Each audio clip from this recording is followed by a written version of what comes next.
Students, तो बच्चों oscillation वाले जो चैप्टर के क्वेश्चन चल रहे थे नीट वाले नए सिलेबस पर बेस्ड, तो उनके हम 66 क्वेश्चन पे पहुंच चुके हैं और दो ही क्वेश्चन बचे हैं। क्वेश्चन तो और भी थे पुराने आए हुए, पर वो डैम्प्ड ओसिलेशन पर बेस्ड थे और आपको पता है डैम्प्ड ओसिलेशन अब हमारे सिलेबस से हट चुका है, तो इसलिए उसके सवाल हम नहीं लगाएंगे।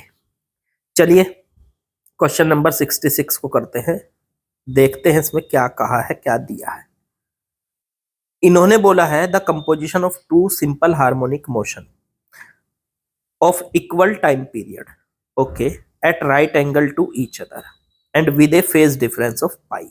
ठीक है, देखो दो सिंपल हार्मोनिक मोशन है, एक की इक्वेशन मान लेता हूं मैं ए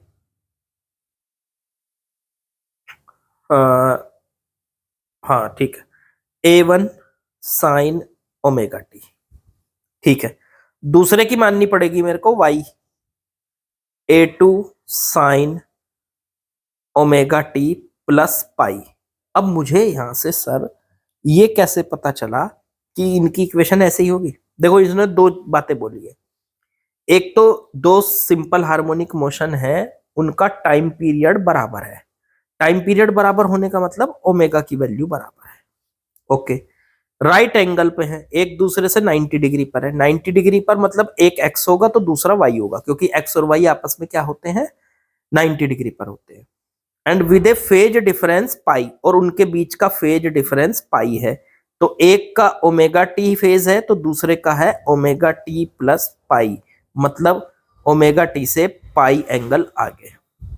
ठीक है, तो देखो दोनों का फेज डिफरेंस, एक का ओमेगा टी तो दूसरे का ओमेगा टी प्लस पाई हो जाता है। चलो ठीक है, अब यहां से पूछा है कि इसका डिस्प्लेसमेंट कैसा होगा, मतलब इसकी ये पार्टिकल जो चलेगा, ठीक, तो कौन से कर्व पे चलेगा, उसकी इक्वेशन क्या होगी। इक्वेशन कह लो या ये कह लो उसका पाथ कैसा होगा। तो सीधी सी बात, हमें एक्स और वाई में इक्वेशन बनानी है। एक पार्टिकल के पास दो एसएचएम है, ये है पहले एसएचएम की इक्वेशन SHM1, और ये है दूसरे पार्टिकल के SHM की इक्वेशन SHM2। तो दोनों का कॉम्बिनेशन कर दिया, एक पार्टिकल पे ये दोनों SHM हमने लगा दिए, तो उस पार्टिकल का डिस्प्लेसमेंट कैसा होगा, वो कौन से पाथ पे चलेगा। तो इसका मतलब हमें यहां से इसकी इक्वेशन निकालनी है। कैसे निकालेंगे? तो x इज इक्वल टू तो A1 साइन ओमेगा टी, जो का तू लिखा रहने देंगे। y इज इक्वल टू खुद सोचो, a साइन 180 प्लस थीटा, अगर साइन पाई प्लस थीटा लिखा हुआ है कहीं, तो पाई का मतलब होता है 180 डिग्री, तो ये होता है माइनस का साइन थीटा। तो यहाँ पे मैं लिख सकता हूं इस y में, यहाँ पे इसमें A2, और ये बन जाएगा माइनस का साइन थीटा, तो माइनस का A2 साइन ओमेगा टी। अब अगर हम यहां से एक काम करें, दोनों को आपस में डिवाइड कर दें, तो ये बन जाएगा x बटे वाई, और माइनस का A1 बटे A2 साइन ओमेगा टी से साइन ओमेगा टी कट जाएगा। तो ये यहां से आ गया x बराबर y की इधर मल्टीप्लाई कर लो, माइनस का A1 बटे A2 इंटू में y। अब ये तो कांस्टेंट है, कांस्टेंट है ये तो इसका मतलब x प्रोपोर्शनल टू y है। अब x प्रोपोर्शनल टू y किसकी इक्वेशन होती है? स्ट्रेट लाइन की, स्ट्रेट लाइन की इक्वेशन। इसका मतलब एक ऐसा पार्टिकल जिस पर ये दोनों SHM लगेंगे, वो पार्टिकल किस पाथ पे चलेगा? स्ट्रेट लाइन पे चलेगा, इसलिए उसका ऑप्शन हो गया सी ऑप्शन इज करेक्ट बच्चों। चलो आगे बढ़ते हैं। चलो ये भी आसान सा सवाल है, कर रखा है हमने ऐसा सवाल भी पहले। ए मास m is suspended from the two coupled spring connected in series, okay. देखो भाई, एक मास है जो दो स्प्रिंग के साथ कनेक्ट कर दिया गया, ठीक, उसका मास m, और स्प्रिंग का spring constant K1 and K2। The time period of the suspended mass will be, suspended mass का टाइम पीरियड हमें निकालना है। तो भाई साहब स्प्रिंग मास सिस्टम का जो टाइम पीरियड होता था वो होता था 2π√m/k। अगर एक से ज्यादा स्प्रिंग लगे हों तो वहां पे आता था k की जगह k इक्विवेलेंट।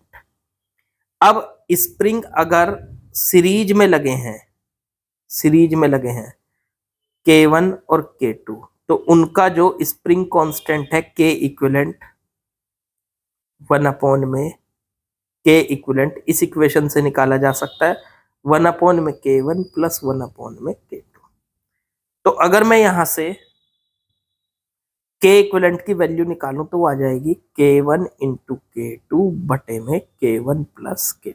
इसको उठा के मैं यहां रख सकता हूं। तो टाइम पीरियड आ जाएगा T = 2π√m/K इक्विवेलेंट की वैल्यू रख दो यहां से K1 K2, ये ऊपर चला जाएगा तो ये ऊपर चला गया K1 + K2। लो जी ये आ गया, यही इसका टाइम पीरियड है। बिल्कुल आसान सा सवाल था। ऑप्शन बैठ गया हमारा 2π√m K1 K2, ये वाला डी ऑप्शन बैठ रहा, देख लो जरा, डी से मैच हो रहा है ऑप्शन। तो बड़ा आसान सा सवाल था। इस टाइप के क्वेश्चन आप पहले भी कर चुके हैं। और आज ये हो जाता है बच्चों हमारा चैप्टर कंप्लीट। ठीक है, काफी टाइम लगा इस चैप्टर को कंप्लीट होने में, लेकिन आज ये हमारा कंप्लीट हो चुका है चैप्टर। और जो टॉपिक कटे हुए थे उसके क्वेश्चन मैंने आपको कराए नहीं है, और जितने आपके सिलेबस में थे वो सारे क्वेश्चन हमने कर लिए हैं। नीट का नया सिलेबस, उसके अकॉर्डिंग ही हमने इसके सवाल किए हैं।